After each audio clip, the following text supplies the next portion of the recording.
He always noticed the way she held a coffee cup, not by the handle, but cradled in both hands, as if stealing its warmth. I know it started long before I did. I was just the one who saw it. Her name is Clara, and she's 46. I'm Leo, and I'm 24. The numbers felt like a chasm until I realized the space between us was the only thing that made any sense. She ran a small, struggling bookstore, the kind that smelled of old paper and lost time. I was the guy who fixed things, the leaky faucet in the back, the flickering neon sign, the stubborn lock on the front door. That day, it was a shelf that had given up, its spine of wood splintered, books spilling onto the floor like a confession. I was on my knees, sorting through the mess, when she came to stand beside me. It just collapsed, she said, her voice a low hum that vibrated in the quiet space. I just nodded, my throat tight. She knelt down not beside me, but close enough that I could feel the shift in the air, could smell the faint, clean scent of her soap, lavender, and something else, something like rain. We worked in silence, our hands moving through the scattered novels and poetry collections. My world narrowed to the space between our reaching fingers. Then it happened. Our hands brushed, reaching for the same copy of a worn-out Rilke. Not a glancing touch, but a full warm press of skin against skin. We both went still. It was an electric silence, held breath. My whole awareness rushed to that point of contact, a simple touch that felt more intimate than a kiss. I could feel the faint callus on her finger, the surprising softness of her skin. I didn't pull away. Neither did she. 4 or 5 heartbeats, maybe 6. We stayed there, frozen in the dusty sunbeam cutting through the front window, hands touching amidst the fallen books. Slowly, I turned my head. She was already looking at me. Her eyes, the color of sea-worn glass, held mine. There was no smile, no surprise. Just a deep, quiet looking. A sing. In that look, I felt laid bare, all my clumsy longing and quiet observation seen and, impossibly, understood. It was a look that held a lifetime of stories I desperately wanted to read. Her lips parted as if to speak, but no sound came out. The air in the shop grew thick, charged. The only sound was the slow, rhythmic tick of the old wall clock and the frantic drum of my own pulse in my ears. Her gaze dropped to my mouth for a fleeting second, and the world tilted. Then the bell above the door jangled, harsh and violent. The spell shattered. She pulled her hand back as if burned, her posture snapping into the graceful, guarded line I knew so well. She stood up, smoothing her skirt, practiced, polite mask falling into place as a customer wandered in. But I remained on my knees, surrounded by the fallen books, my skin still humming where she had touched me, the ghost of her hand imprinted on mine. The door was open, the world had intruded, and the charged space between us was now filled with a silence that screamed. The customer left with a self-help book, the bell's echo a final, mocking note. The air still felt fractured. Clara didn't look at me, busying herself with rearranging a perfectly arranged stack on the counter. I went back to the shelf, my movements clumsy, the memory of her touch a brand on my skin. A week passed. The repaired shelf stood sturdy, a silent monument to that moment. We fell back into our rhythm, but the silence between us now had a new texture. It was heavy, filled with the things we weren't saying. I learned her history in fragments, like gathering shards of glass. A divorce that had left her with a bookstore and a quiet, settled loneliness. A life that had contracted, its borders defined by these 4 walls. She was graceful, yes, but it was the grace of someone who had learned to move carefully to avoid breaking anything else, especially herself.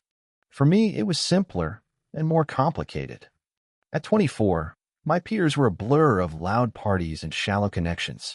They talked about futures and careers. I just felt adrift. Until her. She was an anchor point. Solid. Real. You're staring, Leo. Her voice cut through my thoughts. She was on a small ladder, reaching for a book on a high shelf, the hem of her sweater riding up. I've been caught watching the elegant line of her back, just making sure the ladder's steady. I lied, my voice rough. She glanced down, a knowing, sad little smile on her lips. It's fine. She descended, and as she did, she placed a hand on my shoulder for balance. It was a practical gesture. It shouldn't have meant anything. But her grip tightened for a second, her fingers pressing into the fabric of my shirt, into my skin. Her breath brushed against my cheek, warm and faintly sweet from the tea she always drank. We were close enough that I could see the fine lines at the corners of her eyes, the subtle pulse at the base of her throat. She didn't pull away immediately. We stood there in the quiet, dusty afternoon, her hand on my shoulder, the weight of it both a comfort and a confession. The air grew thick again, charged with everything we were too afraid to name, the age gap that felt like a canyon, the fear of what people would say, the sheer, terrifying risk of ruining the fragile sanctuary we'd built. Then her hand fell away. But she didn't step back. She just looked up at me, her sea-glass eyes wide and unguarded, and in that silent, suspended moment, the electricity between us was the only truth in the room. The world outside the bookstore began to feel like an intrusion, a threat to the fragile reality we were building. We existed in a bubble of soft glances and unfinished sentences, the air between us perpetually charged. It was a Thursday. Rain streaked the windows, turning the outside world into a watery blur. I was reading a poem aloud from a collection she'd handed me, my voice the only sound besides the gentle drumming on the glass. She was listening, her eyes closed, a faint smile on her lips. I was watching the way her throat moved when she swallowed. The poem was about distance, about hands that almost touch. I let the book fall to my side. The silence that followed was heavier than the rain. She opened her eyes. They were dark, unreadable. I took a step towards her. Then another. The space between us vanished until all I could see was the fleck of gold in her left iris. All I could feel was the heat radiating from her. My hand came up, of its own volition, to brush a stray strand of hair from her cheek. My thumb grazed her skin. A shuddering breath escaped her. "Clara," I whispered. It was a question, a plea, a confession. Her eyes fluttered shut. She leaned into my touch, her cheek pressing against my palm. It was the barest of movements, but it was everything. I leaned in. The scent of lavender and rain filled my senses. Her breath hitched. The sharp buzz of her phone on the wooden countertop was like a gunshot. She jerked back, her eyes flying open, wide with a panic that mirrored the sudden, cold dread in my own chest. She fumbled for the phone, her hands trembling.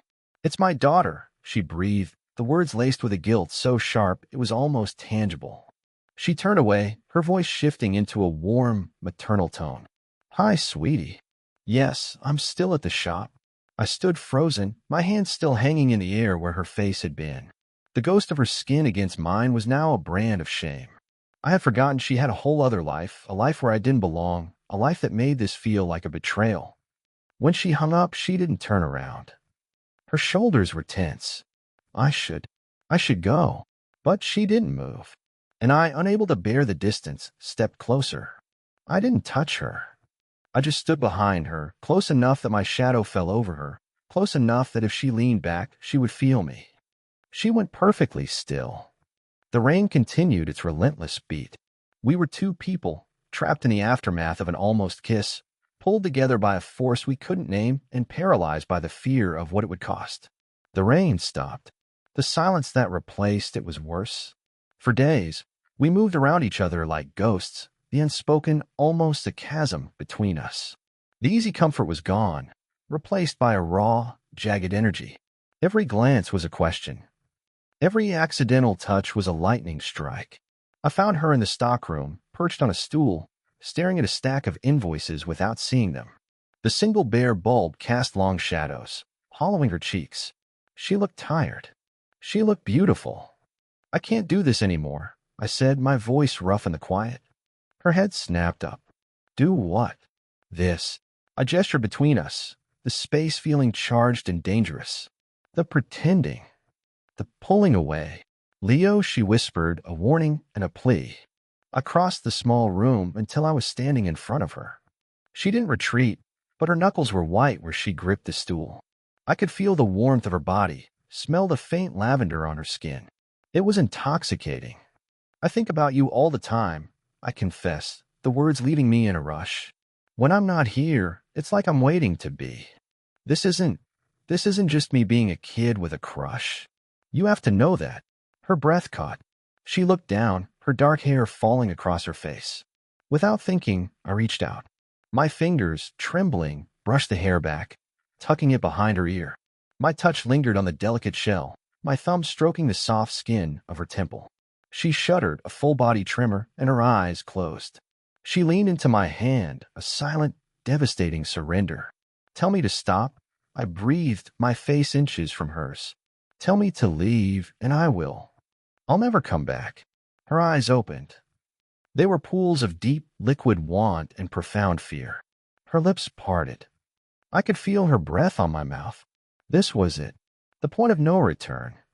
The world had narrowed to this single, suspended moment in the dusty stockroom. She didn't tell me to stop. Instead, her hand came up and curled into the front of my shirt, not pushing me away, but pulling me closer. Her gaze dropped to my lips. And then she whispered, so softly I felt it more than heard it. I'm terrified. Her whisper hung in the air between us. I'm terrified. It wasn't a rejection. It was a key, turning a lock deep inside me. My other hand came up to cradle her face, my thumb stroking her cheekbone. She was so real, so solid in my hands. I'm not. I lied, my voice low. I've never been more sure of anything. A sad, knowing smile touched her lips. That's because you're 24. She said it not as a dismissal, but as a fact heavy with the weight of experience. You see a beginning. I see the aftermath. The mess. What mess? I urged, my forehead leaning against hers now. We were sharing the same air, a dizzying intimacy. There's no one else here. It's just us. She pulled back just enough to look into my eyes, and the truth she'd been holding back tumbled out, quiet and devastating. My daughter, she's 19, Leo. She's only 5 years younger than you. The words landed like a physical blow. I felt my grip on her face loosen. I had known abstractly that she had a daughter in college, but I had never done the math, never let the reality of it take shape. 19. The number was a chasm, suddenly real and insurmountable. It wasn't just about us anymore. It was about her family, her world, the judgment in her daughter's eyes. I saw the shame in her then, the deep, flinching embarrassment of wanting something, someone that society, and her own child would deem inappropriate. She was watching me process it, her body tense, waiting for my retreat. But instead of pulling away, a different, fiercer feeling surged through me. The need to prove her fears wrong. To prove I wasn't a fleeting fantasy. I slid my hand from her cheek to the back of her neck, my fingers tangling in the soft hair at her nape. I felt her shiver. I don't care, I said, the words of vow. That doesn't change what this is. What I feel. Her resolve was crumbling. I could see it in the way her lips trembled, in the way her eyes searched mine, desperately looking for the lie and finding none. The fear and the attraction were at war within her, and the attraction was winning. She didn't speak. Instead, she made her decision with her body. Her hands came up and framed my face, her touch hesitant at first, then firm. She pulled me down. And this time, there was no phone, no interruption, no pulling back. Just the silent, inevitable pull of gravity, drawing us together. The space between our lips vanished. It wasn't a frantic, desperate kiss. It was a slow, profound surrender. A question asked and answered in a single, breathless moment. Her mouth was soft, yielding, and tasted of salt and unshed tears. My hands slid from her neck to her back, pulling her against me until not a sliver of light could pass between us. She felt small in my arms, and yet she was holding up the entire weight of my world. She made a sound, a quiet, broken sob against my mouth, and her fingers tightened in my hair, not pushing me away, but anchoring herself. This was it. The point of no return we had been circling for weeks. We were crossing the line, and we were doing it with our eyes wide open. When we finally broke apart, we were both breathing raggedly, foreheads pressed together. The dusty stockroom felt like the center of the universe. I'm still terrified, she whispered, her voice raw. I know. My own voice was rough. Me too. But you were right, she continued, her eyes searching mine. It's just us in this room. And in this room, I want this. I want you. Hearing the words, after the agonizing weeks of silence and subtext, was like a dam breaking inside me. All the longing, the watching, the shame of wanting something I wasn't supposed to. It all melted away under the simple, staggering truth of her admission. I saw her then fully. Not just the graceful, guarded woman from the bookstore, but Clara. A woman shaped by regret, hemmed in by fear, but who was, in this moment, choosing courage. Choosing me. And I'm not going anywhere, I said, the promise settling into space between us. It was a vow that felt older than my years, a truth my bones had known long before my mind caught up. She leaned forward and rested her head on my chest, right over my pounding heart. I held her there, in the quiet, my chin resting on her hair. The world with all its complications, its judgments, and its practicalities, was waiting outside the door. But in here, we had chosen each other. The dream and the aftermath were now one and the same, and we would face it together. The clarity was absolute, and it was ours. We didn't leave the stockroom for a long time. We just stood there, holding each other, learning the new geography of us. The frantic energy had melted into a deep, thrumming calm. Her head remained on my chest, and my hands stroked slow, steady circles on her back. I could feel the exact moment the last thread of tension left her shoulders, a long, slow exhale that seemed to release weeks of held breath. People will talk, she murmured into my shirt, the words not a fear, but a simple acknowledgement. Let them. She pulled back just enough to look at me, her sea glass eyes clear now, the fear replaced by a weary, warm resolve. A small, real smile touched her lips. You say that with so much conviction, because I mean it. I brushed a thumb over her bottom lip. It's just noise. We eventually moved to the worn velvet sofa at the back of the shop, the one that caught the late afternoon sun. She sat, and I sat beside her, not with the hesitant space of before, but close, our bodies angled toward each other. I took her hand, lacing our fingers together. Her hand was cool in mine, her fingers slender and strong. She looked down at our joined hands, her thumb stroking my knuckle in a rhythm that felt like a heartbeat. This is, she started, then shook her head, unable to find a word. I know, I said, because I did. It was messy and complicated, and it defied every easy label. But it was also the most straightforward truth I had ever known. As the sun dipped lower, casting the bookstore in a honey glow, she leaned her head against my shoulder. I rested my cheek against her hair. There were no more grand confessions, no promises about a future we couldn't yet see. There was just this, the quiet weight of her against me, the scent of old books and lavender, the feel of her hand in mine. It wasn't a perfect storybook ending. It was a beginning, fragile and real, built not on a dream, but on the quiet, certain choice to face the aftermath together. Did you enjoy the story? What kind of stories would you like to hear next?